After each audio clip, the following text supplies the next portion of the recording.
next year, voters are, of course, going to have their say. So we were curious whether the president's base was still behind him, particularly his female supporters. Did any object to his racist attack on the 4 female lawmakers? Or is it all just politics, as Mike said earlier? 360's Randy Kay spoke with some of them in Dallas. How many of you don't think what the president said was racist? Raise your hand. These 8 Republican women from Dallas don't see anything wrong with President Trump telling 4 Democratic congresswomen to go back where they came from. He was saying that if they hate America so much, because what we're seeing out of them and hearing out of them, they hate America. If it's so bad, there's a lot of places they can go. I'm a brown-skinned woman.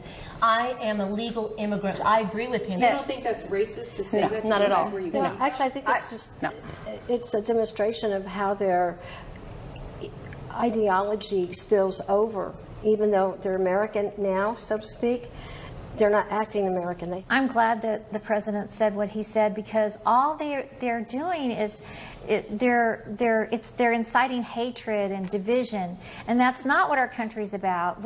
It's not about that at all. And isn't that what the president does with some of his own comments? His own racist comments? But he didn't say anything about color. We know the president is not racist. He loves people from, Hispanics to black people all across the board. Let me just share with you the definition of racism from Merriam-Webster Dictionary. A belief that race is the primary determinant of human traits and capacities, and that racial differences produce an inherent superiority of a particular race.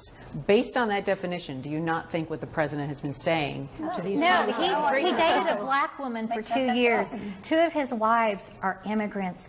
He is not a xenophobic racist. But the black billionaire is endorsing President Trump. Yeah. How can you call him racist? So these congressmen who said they ran for Congress, ran for office because they explicitly love this country, you're saying that's a lie. So Yes.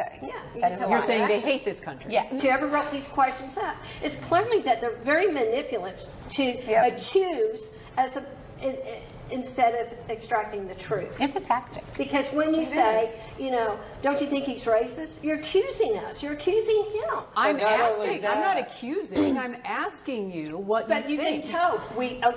It's irrelevant. It has nothing to do with the real issue. It has nothing to do with the premise of the issues here. Exactly. Nothing. And whenever someone... The color of the floor. Why do you keep bringing it up? Do you think it's just a coincidence that these 4 congresswomen that the president is going after, none of them are white? These 4 They're going after him. Ideology. Exactly. I don't think it matters. Yeah. It's idiotic Well, also what they're another- saying. So it doesn't matter whether they're white, man, woman, brown, yellow, anything. I wish that there was a white one that why are they not racist? How come they haven't befriended one of their white female congresswoman colleagues and let her join Because them? they won't. That's a good point. They don't like white people. Come on. They're racist. How many of you still plan to vote for President Trump? Absolutely. Absolutely. Randy Kay, CNN, Dallas. Wow. Perspective now from Maggie Haberman, New York Times White House correspondent and CNN political analyst, also CNN political director David Chalian. First of all, I don't know how